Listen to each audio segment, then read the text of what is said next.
네, 반갑습니다. 저는 광주교회 성경대학 사도행전 강의를 맡은 김지현 목사입니다.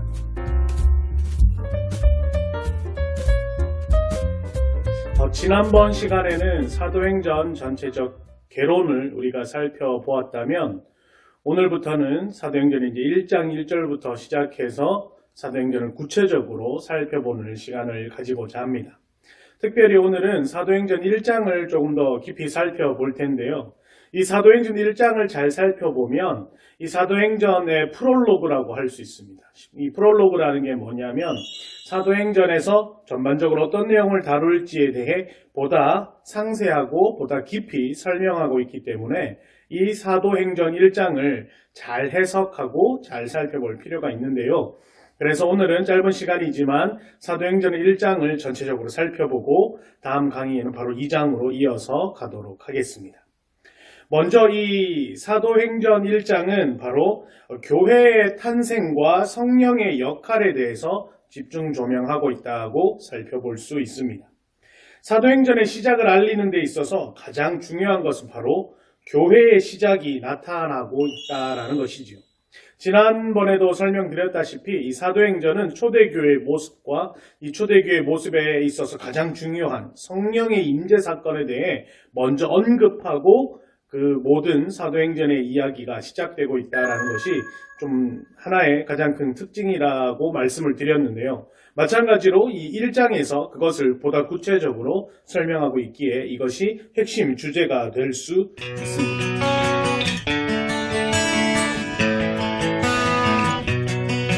먼저 사도행전 1장 1절에서 3절까지를 잘 살펴보면 이 1절에서 3절까지는 복음서의 요약을 하고 있다라고 볼 수가 있습니다. 지난 시간에 살펴보았다시피 누가복음의 기록자 누가와 사도행전의 기록자 이 누가는 동일 인물이다라고 말씀을 드렸지요. 이 사도행전을 통해서 누가복음이 어떻게 기록되고 있고 어떻게 설명되고 있는지 다시 한번 조금 더 깊이 살펴보도록 하겠습니다. 특별히 이 복음서에서 나타나고 있는 예수 그리스도의 사역을 세 가지 단어로 표현할 수가 있습니다. 그것이 무엇이냐면 바로 가전고인데요.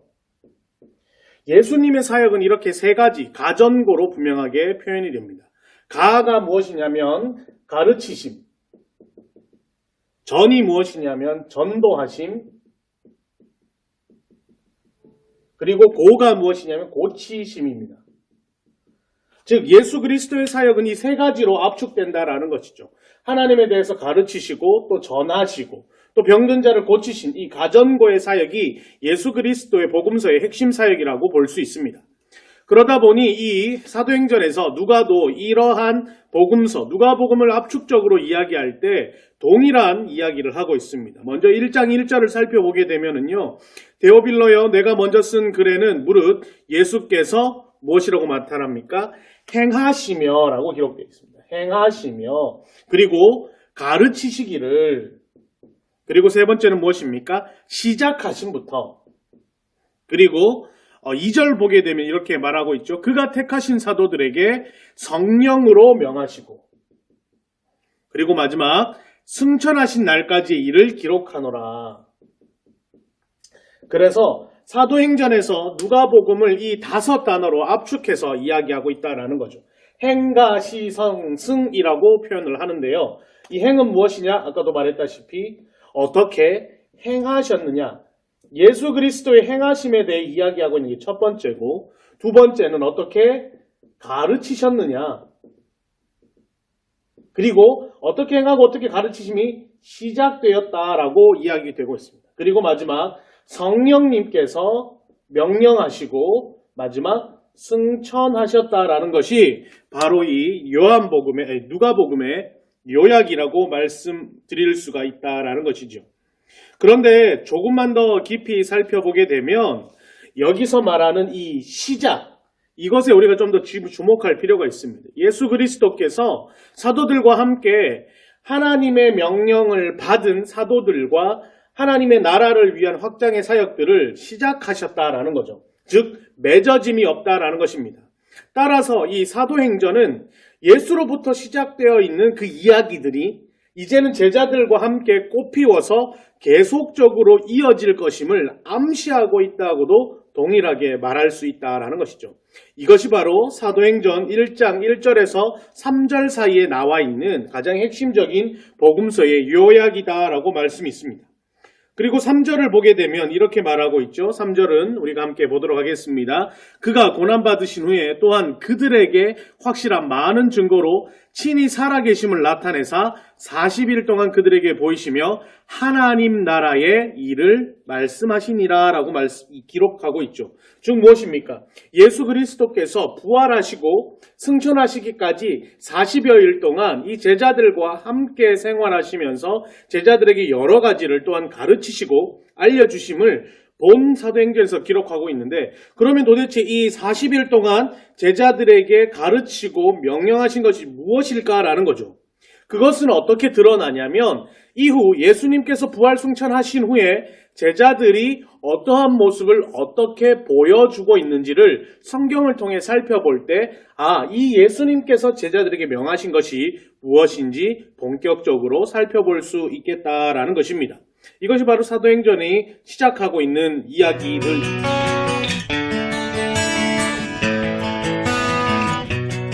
첫 번째의 이야기가 바로 사도행전의 프롤로그였다면 이 두 번째는 바로 이 사도행전에서 사도들이 받은 위임령에 대해 이야기하고 있다는 것이죠. 말씀으로는 4절부터 8절까지의 말씀인데요. 좀 더 구체적으로 살펴보도록 하겠습니다. 이 누가는 이 복음서를 요약한 뒤 이제 사도행전 1절에서 3절까지의 말씀이죠. 그 뒤에 구체적으로 이 교회의 모태와 예수님께서 계시지 않았을 때 무엇을 어떻게 하여야 할지에 대한 지시를 기록하고 있습니다. 특별히 제가 1장 2절에서 살펴본 것과 같이 성령님께서 명하신 것을 어떻게 그들이 승천하시고 40일 동안 어떤 일들을 감당해야 되는지에 대해서 말하고 있다라고 했는데요. 두 가지로 이 사역들이 기록이 됩니다. 첫 번째가 무엇이냐면 예루살렘을 떠나지 말라라는 것이죠. 몇 절이냐면 4절을 한번 살펴보겠습니다. 사도와 함께 모이사 그들에게 분부하여 이르시되 첫 번째 예루살렘을 떠나지 말고, 두 번째 아버지께서 약속하신 것을 기다리라라고 이야기했습니다. 자, 따라서 첫 번째는 무엇일까요? 바로 예루살렘을 떠나지 말라. 두 번째는 무엇입니까? 약속한 것을 기다리라. 이것이 바로 예수님께서 승천하시기 전 이 제자들에게 명하신 명령이다라는 거죠. 그러면 첫 번째 예루살렘을 떠나지 말라라고 명령한 이유는 무엇일까요?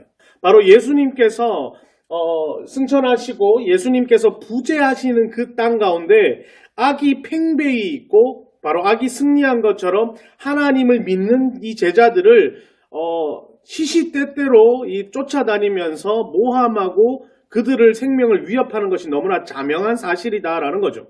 즉 예수님께서 이러한 제자들이 하나님의 그런 여러 사역들을 시작과 동시에 확장시켜 나가기 위해서 그들에게 명령을 내리셨지만 아직 그들이 그 명령을 수행해낼 만한 능력이 없다라고 보셨다라는 거죠.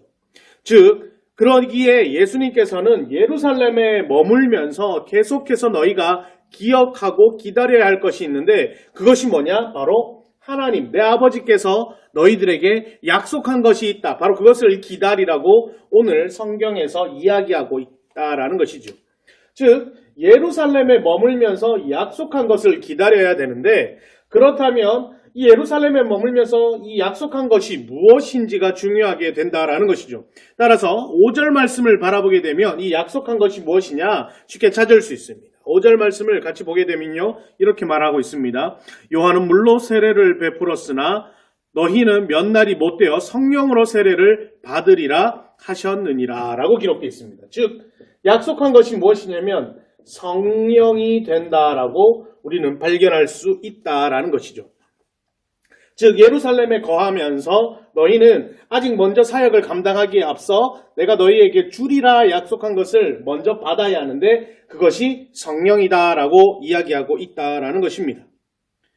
이 성령이 우리에게 임하게 되면 무엇입니까? 이 모든 일, 예수님께서 시작하시고 우리가 감당해야 할 이 모든 사역과 사명들에 대한 능력이 이 성령님에게서 비롯된다라는 것이죠. 따라서 이 성령님을 기억하고 기다려야 하는 것은 계속적으로 중요하다라고 오늘 말씀을 하고 있습니다. 특별히 이 사도행전을 기록한 누가는 이 누가복음을 통해서 이 성령님에 대해서 계속해서 동일한 메시지를 기록하고 있습니다.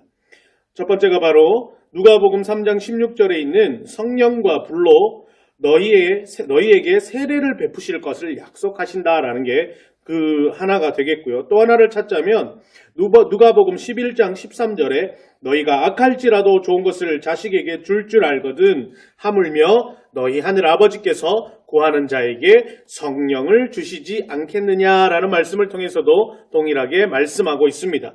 한 군데를 더 찾아본다면 누가복음 12장 11절로 12절까지의 말씀, 사람이 너희를 회당이나 위정자나 권세 있는 자 앞에 끌고 가거든 어떻게 무엇으로 대답하며 무엇으로 말할까 염려하지 말라. 마땅히 할 말을 성령이 곧 그때에 너희에게 가르치시리라 라고 말씀하고 있다라는 것이죠. 즉 이러한 말씀들을 통해서 볼 때 누가는 계속해서 이 모든 사건들에 대해서 분명하게 메시지를 전하고 있습니다. 바로 무엇입니까? 우리는, 즉 제자들은 예수님께서 부활 승천 이후 그 공허하고 텅 빈 마음에 성령님이 오실 때까지 반드시 머물며, 어디에요? 예루살렘에 머물며 성령님이 임하고 그 임하신 성령님과 함께 하나님의 사역들을 감당할 때까지 너희는 기다리라 라고 하는 그 명령을 분명하게 기억하고 기록하고 있다라는 것이죠. 이때 제자들은 예수님에 대해서 어떠한 질문을 가지느냐, 그것이 바로 이제 7절 말씀에 이렇게 기록되어 있다라는 것이죠. 무엇입니까? 이르시되 때와 시기는 아버지께서 자기의 권위에 두셨으니 너희는 알 바가 아니요. 이렇게 기록되어 있습니다. 너무나 당연하죠. 우리도 하나님 앞에 믿음 생활하면서 동일하지 않습니까? 하나님 이때는 언제입니까? 하나님 내가 이럴 때 하나님 약속하신 그때는 언제입니까? 하나님 언제쯤 내가 편한 삶을 살아갈 수 있을까요? 하나님 언제쯤 이 고통이 끝나갈 수 있을까요? 그때 예수님께서 했던 말은 뭡니까? 너희가 알 바 아니다라는 거죠. 때와 시기는 하나님께 있으니 거기에 너희가 마음을 쏟을 것이 아니라 너희는 뭐요? 성령 받을 것에 대해서 더 마음을 쓰라라고 오늘 말씀에 이렇게 이야기하고 있다라는 것입니다. 이 말씀은요, 우리에게도 동일하게 적용됩니다. 우리의 삶을 살아가고 우리의 신앙을 살아가면서 어렵고 힘든 일이 많이 있죠. 그러다 보면 자연스럽게 하나님 앞에 간구합니다. 기도합니다. 그리고 우리 무엇을 바라게 됩니까? 하나님 이게 언제 넘어갑니까? 하나님 이게 언제 해결될 수 있습니까? 우리는 계속 묻죠. 오늘입니까? 내일입니까? 근데 하나님은 침묵하세요. 답이 없으세요. 즉 우리에게 필요한 것은 이때와 시기가 중요한 것이 아니라 우리가 성령으로 충만함을 받고 하나님 아버지를 온전히 인정하게 될 때 이 모든 고난과 고통이 나도 모르는 사이 넘어가게 된다라는 것을 예수님은 알고 계셨다라는 것이죠. 그러니 때와 시기에 집중하고 있는 제자들에게 예수님이 말한 것은 이것을 더 애쓰라라는 거죠. 그래서 1장 8절에 아주 중요한 말씀을 하고 있습니다.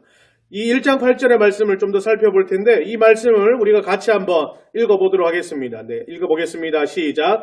오직 성령이 너희에게 임하시면 너희가 권능을 받고 예루살렘과 온 유대와 사마리아와 땅끝까지 이르러 내 증인이 되리라 하시니. 중요한 하나님의 우리를 향한 사명, 명령이 드러나고 있습니다. 1장 8절은 많이 외우고 계신 분들도 계시지요. 1장 8절은 너무 중요하기 때문인데요. 이 1장 8절을 한번 우리가 좀 더 분석을 해보겠습니다. 오직 첫 번째 무엇이냐면 성령이 임하시면이라고 기록되어 있습니다. 성령이 임하시면 무엇입니까? 그 다음에 너희가 권능을 받고 권능을 받으면 어떻게 됩니까? 예루살렘과 그 다음에 어디요? 온 유대와 그 다음에 어디요? 사마리아와 그리고 어디요? 땅끝. 그리고 이제 어떻게 해요? 무엇이 된다? 증인이 된다라고 기록하고 있습니다.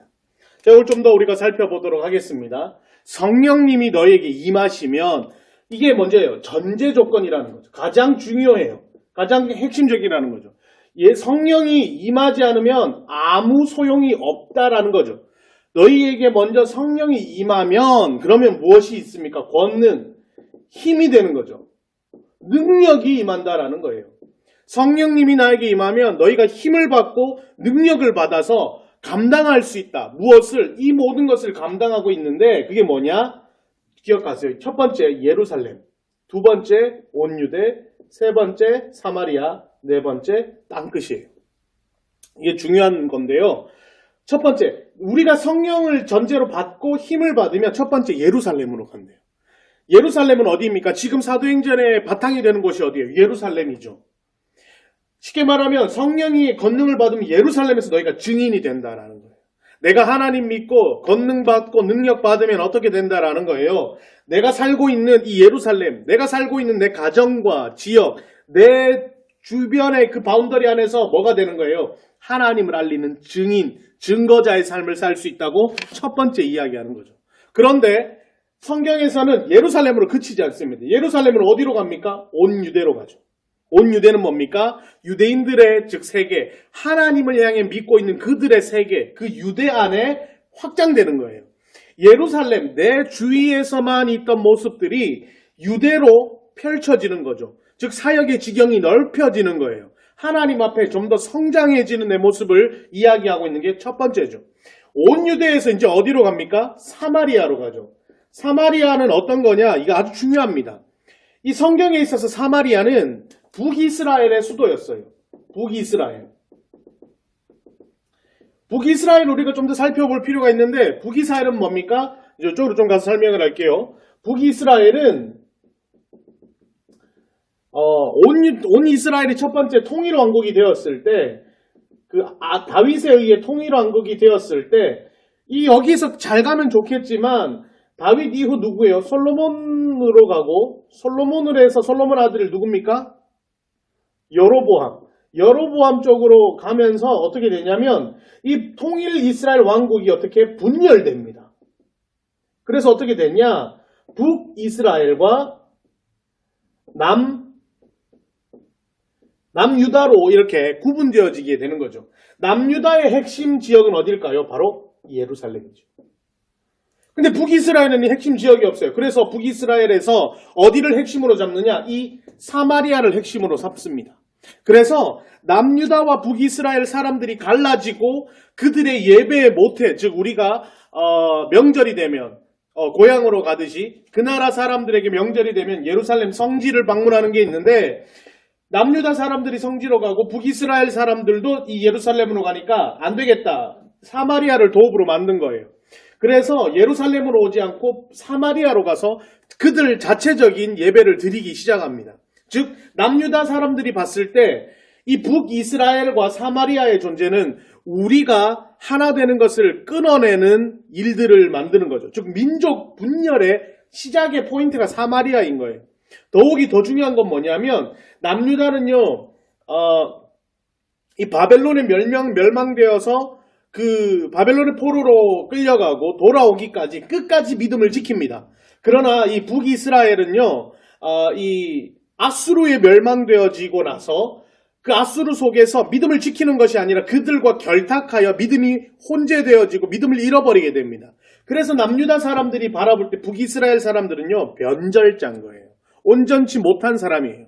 즉 그래서 남유다 사람들이 사마리아를 어떻게 바라보냐? 딱 이렇게 바라봅니다. 이 사마리아는 어떻게? 역적으로 바라봅니다. 그래서 남유다와 유다 사람과 사마리아는 교류를 하질 않아요. 이 남유다 사람들에게 있어 사마리아는 온전히 함께 되는 민족이 아니라는 거죠. 그런 적대시에 있는 사람, 즉 뭐예요? 예루살렘과 내 주위와 온 유대, 하나님을 믿는 그 문화권으로 모든 것들이 확장되어지죠. 그리고 세 번째 어디요? 사마리아, 내 적에게까지 확장되어지고 마지막으로 어디요? 땅끝, 온 세계, 온 열방으로까지 이것이 펼쳐짐을 이야기하는 거죠. 그래서 하나님의 지상명령이 뭡니까? 성령을 받고 권능을 받으면 예루살렘에서 온 유대로, 온 유대에서 사마리아요. 사마리아에서 땅끝으로. 쉽게 말하면요, 걷는 거 힘을 받으면요, 네 주위가, 그리고 너의 삶의 그 자리가 확장되어지고 너의 그 마음의 대적까지도 확장되어지고, 그리고 땅끝은 뭡니까? 너가 알지 못하는 미지의 곳, 온 유대, 온 열방까지 확장되어 너가 무엇을 감당한다요? 증인을 감당하게 된다는 것. 즉 사도행전은요, 바로 이러한 순서에 의해서 모든 게 결정된다라는 거죠. 잘 보십시오. 성령이 임하죠. 마가의 다락방 오순절에 성령이 임합니다. 사도들이 힘이 생기기 시작하죠. 병자를 고치고 죽은 자를 살리는 능력들이 생기기 시작합니다. 그러니까 어떻게 됩니까? 예루살렘에서 초대 교회가 형성되기 시작하죠. 그러나 이 사도 바울, 이 사울이죠. 사울의 핍박과 이 고난, 고통, 그리고 로마의 압제에 의해서 다 펼쳐지게 돼요. 디아스포라가 형성되어지게 되죠. 그러나 거기서 끝나는 게 아니라 온 유대까지, 어디까지 갑니까? 사마리아, 어디예요? 로마까지 복음이 정파되게 되죠. 그리고 온 땅이 희내어질 때 거기에서 너희가 어떻게 해요? 증인이 되리라. 이 사도행전 1장 8절 하나에서 이미 사도행전에서 하게 될 모든 사역들이 이 안에 함축적으로 들어가 있다라는 것입니다. 얼마나 중요한 말씀이 될 수 있습니까? 바로 이것이 사도들이 받은 위임령이 된다는 것이 두 번째입니다.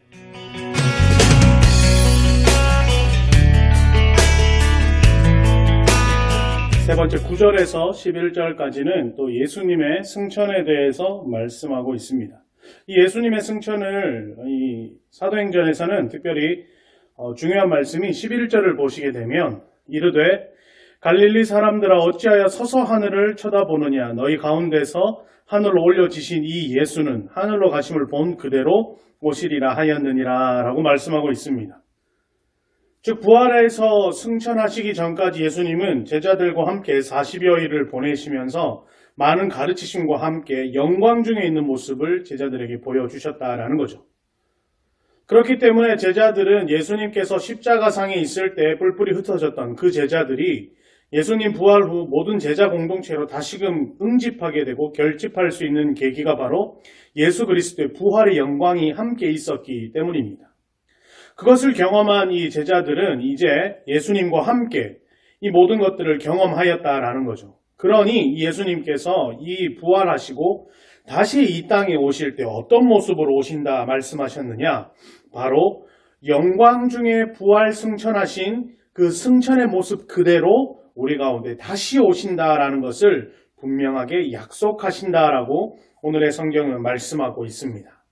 이와 비슷하게 그 빌립보서 2장 6절에서 11절을 보게 되면 이 하나님께 이 올라간 예수 그리스도의 모습, 즉 하나님과 함께 계셨던 이 예수 그리스도가 2장 6절에 그는 근본 하나님의 본체시나 하나님과 동등됨을 취할 것으로 여기지 아니하시고, 즉 예수님께서는 신의 모습으로 우리 가운데 오셨습니다. 신의 모습으로 우리 가운데 오셨지만 우리 가운데 어떻게 오셨나요? 바로 인간의 모습으로 우리 가운데 나타나셨다라는 거죠.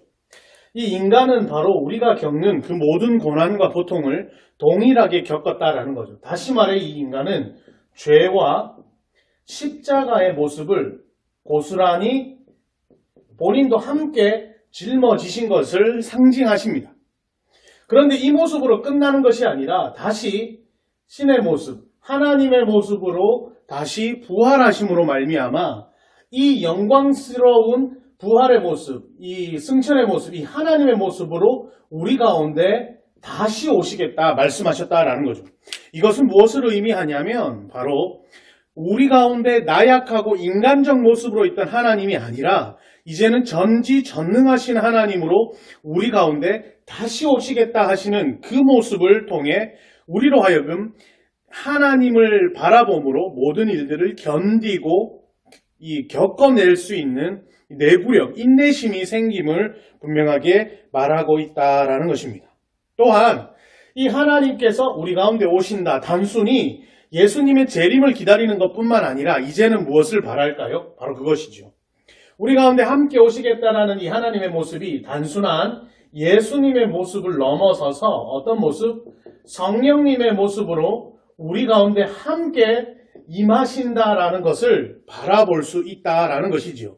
그래서 다시 말해 우리 가운데 하나님이 오신다라는 것, 성령님이 오신다는 것, 예수님께서 다시 온다는 것. 그러니 너희는 그때까지 나를 기억하고 나를 생각하며 이 성령님과 함께 이 길을 걸어 나아가라는 우리를 향한 희망의 메시지로 전달된다라는 것입니다.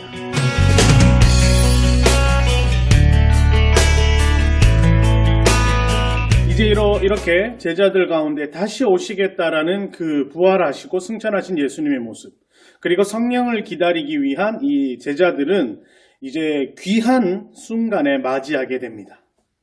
앞에서 말씀한 것과 같이 성령님을 기다리라라는 것이죠. 어디에서요? 예루살렘에서 약속한 것, 성령님을 받기까지 어떻게 하라? 기다리라라는 거죠.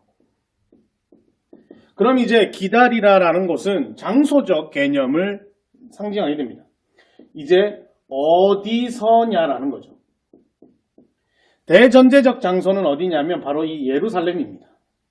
그런데 이 제자 공동체에게 있어 진짜 실질적으로 있어야 할 장소가 어디이냐라고 물을 수 있다라는 거죠.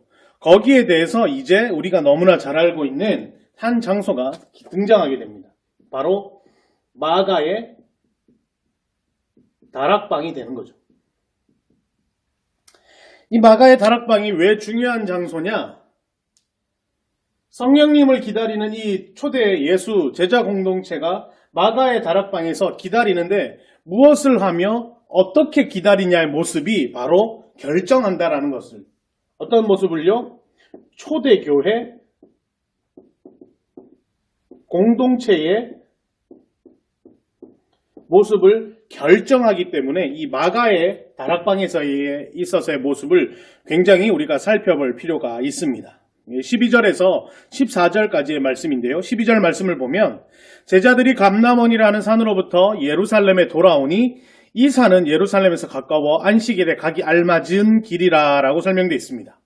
감람원이라 하는 산이라는 것은요, 다시 말해 예수님께서 부활하신 승천하신 그 장소를 의미하는 것이고요. 그곳에서 이제 제자들은 다시 예루살렘으로 돌아왔다라는 거죠. 그리고 이 예루살렘은 아까 제가 말씀드렸다시피 남유다의 수도이기 때문에 이곳에서 안식일마다 이 수도를 거룩한 성전이 있는 이 예루살렘을 방문하기에 괜찮은 곳, 이곳에서 이제 제자들이 자리를 잡고 그곳에서 예수님, 즉 말씀하신 성령님을 기다리는 시간들을 가지기 시작한다라는 거죠. 13절에는 이렇게 말합니다. 들어가 그들이 유하는 다락방, 이제 나오는 거죠. 마가의 다락방으로 이제 옮겨서 그곳에서 이제 이 제자 공동체의 모습들이 시작하는데, 그 다음 13절의 말씀은 누가 이렇게 있다는 12명의 제자 중 가룟 유다를 제외한 11명의 제자가 설명되고 있는 게 13절입니다. 그리고 나서 14절에 여자들과 예수의 어머니 마리아와 예수의 아우들과 더불어 마음을 같이하여, 이제 중요한 거죠. 뭐요? 오로지 기도에 힘쓴다라고 기록되어 있습니다. 마가의 다락방에서 무엇을 하냐라는 거죠. 무엇을. 분명히 여기서 성령님이 임하실 때까지 기다려야 하는데 기다림 속에서 이들이 무엇을 하냐라는 거죠. 거기에 대한 대답이 오늘 성경에 뭐라고 나와 있습니까? 네, 바로 기도라고 기록되어 있습니다. 바로 하나님 앞에 간구하라라는 거죠. 이것이 바로 초대교회 공동체 형성의 가장 핵심적인 요소입니다. 하나님께서 성령이 임할 때까지 너희는 이곳에서 모여서 뭘 하라? 기도하라. 이곳에 모여서 무엇을 하라? 예수님을 기억하라. 이 모습들이 오늘날 교회 형성의 핵심이라는 거죠. 따라서 오늘날 우리가 다니고 있는 이 방주교회에서 우리가 감당해야 할 것이 무엇이겠습니까? 바로 그거죠. 기도라는 것이죠. 아무리 우리가 어렵고 힘들고 괴로움 속에 있을 때라도 우리가 하나님 앞에 간구해야 할 것은 하나님 때가 언제입니까? 시기가 언제입니까가 아니라 바로 이거라는 거죠. 하나님, 내가 하나님의 도움을 간구합니다. 성령님의 임하심으로 인해 나에게 능력이 하나님 덧입혀지기를 간구합니다. 하나님, 이 시간 우리와 함께 거하여 주시옵소서. 이 기도가 바로 초대교회 공동체의 핵심 사역 중에 하나였다라고 오늘 성경에 기록하고 있다라는 것입니다. 바로 이것이지요. 오늘 사도행전 이 1장에서의 핵심이 바로 이겁니다. 초대교회 공동체가 형성되기 시작하고 그곳에서 성령을 기다리기 위해 기도하는 공동체로서 모이기 시작하는 것. 이게 바로 교회다라는 것입니다. 따라서 오늘 말씀을 통해서 이러한 교회가 우리가 몸담고 있는 교회가 되기를 간구하는 마음으로 우리는 날마다 기도에 힘쓰는 성도들이 되어야 한다라는 것입니다.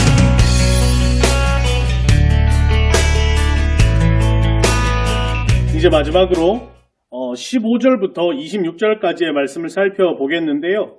이 말씀은 크게 어렵지 않습니다. 이제 15절부터 26절, 이제 초대교회의 어느 정도 공동체의 모습을 갖추게 된 마가의 다락방 모임은 15절 말씀과 같이 모인 수의 무리가 120여 명이 되었다라고 성경에 기록되어 있습니다.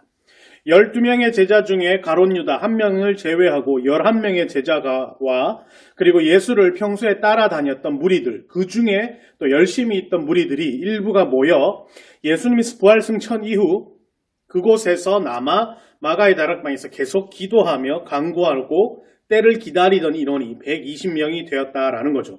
근데 오늘 말씀을 보게 되면 그 중에 이 바로 15절에 베드로가 그 형제들 가운데 먼저 나서서 이야기하기 시작합니다. 왜일까요? 바로 이것이죠. 예수님의 제자 공동체가 12명의 제자였다라는 것이죠. 근데 이 중에 가룟 유다의 배신으로 인해 이 제자 공동체가 12명이 아닌 11명이 되어버린 것입니다. 따라서 이 11명이 된 제자 공동체는요, 나머지 결혼되어 있는 1명을 더 뽑기 위해 방법을 강구하는 것이지요. 그렇다면 왜 12명이어야 할까요? 아니 그냥 가룟 유다가 빠진 11명의 공동체로 그대로 진행되어도 무방할 터인데 왜 굳이 12명의 공동체가 되어야 할까요? 이것은 바로 이들의 모토가 바로 유대이기 때문입니다. 유대적 공동체이기 때문에 이 유대라는 것은 과거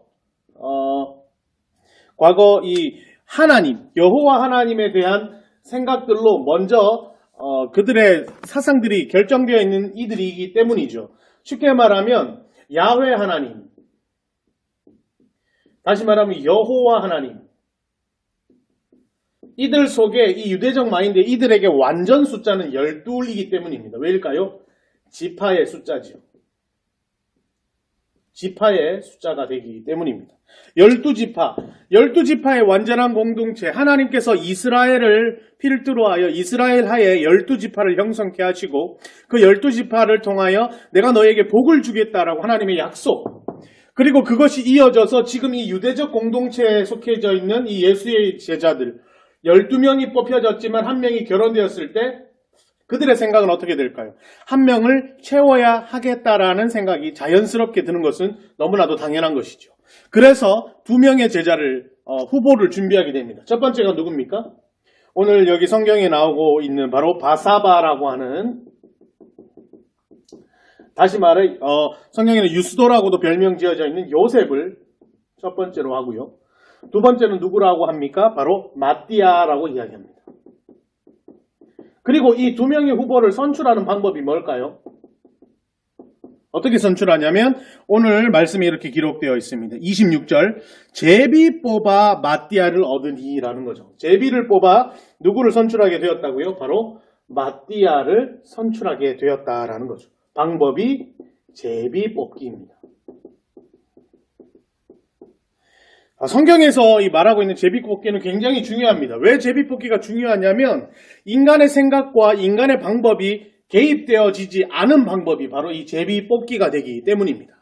구약 성경을 보게 되면 이 제비를 뽑는 방법이 여러 군데 나오는데 대표적인 곳 중에 하나가 바로 여호수아의 이 가나안 정복 정쟁이 끝난 다음에 이 실로라는 곳에 모여 하나님의 성망이 있던 이 실로에 모여 이 12지파가 거할 곳을 제비를 뽑게 됩니다. 그런데 생각해 보십시오. 유다나 에브라임 지파는 굉장히 많은 사람들이 있었고 그에 비해 납달리나 이런 지파들은 굉장히 적은 숫자였다라고 합니다. 그러면 우리가 상식적으로 효율적으로 생각해 볼 때 사람이 많은 곳에 큰 땅이 가야 되고 사람이 작은 곳에 작은 땅이 가려면 제비를 뽑으면 이게 가능할 수 있느냐, 운에 맡기는 것이 가능하느냐라고 생각할 수 있으나 이 제비의 방법은요, 누구의 방법인가요? 하나님의 방법이죠. 하나님의 섭리 속에서 필요한 곳을 하나님이 선택되어지고 뽑아지게 해준다라는 그 믿음이 있을 때 가능하다라는 거죠.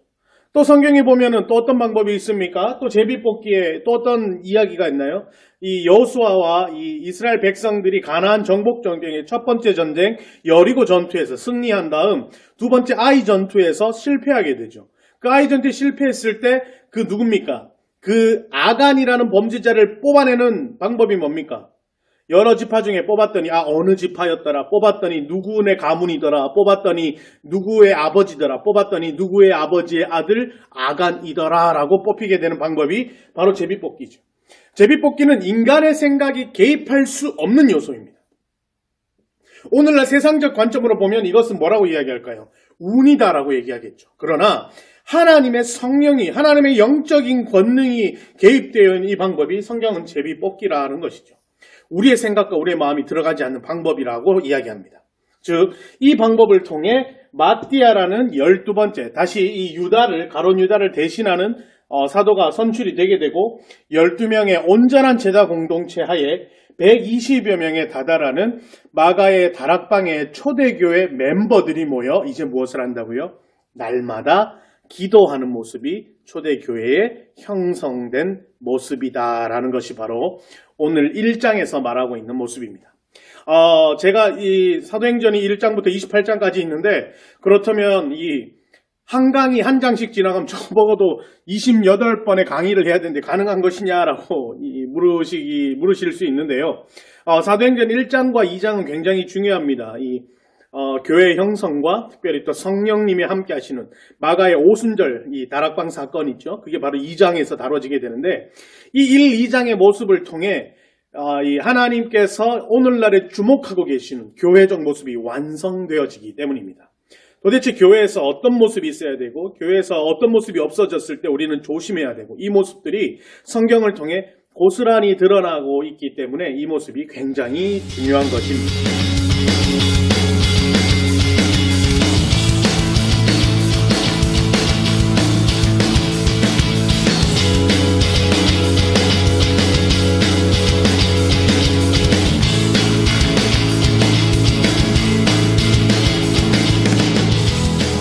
이렇게 1장을 좀 길게 살펴보았는데요. 그래도 꼭 기억하시고 대신에 제가 매주 이렇게 강의를 올리면서 조금 사도행전을 익혀가시는데 조금이라도 도움이 되도록 계속 준비를 하도록 하겠습니다. 앞으로도 계속 잘 지켜봐 주시고요. 다음 주에는 2장 성령님에 관한 사건으로 해서 계속적으로 찾아뵙도록 하겠습니다.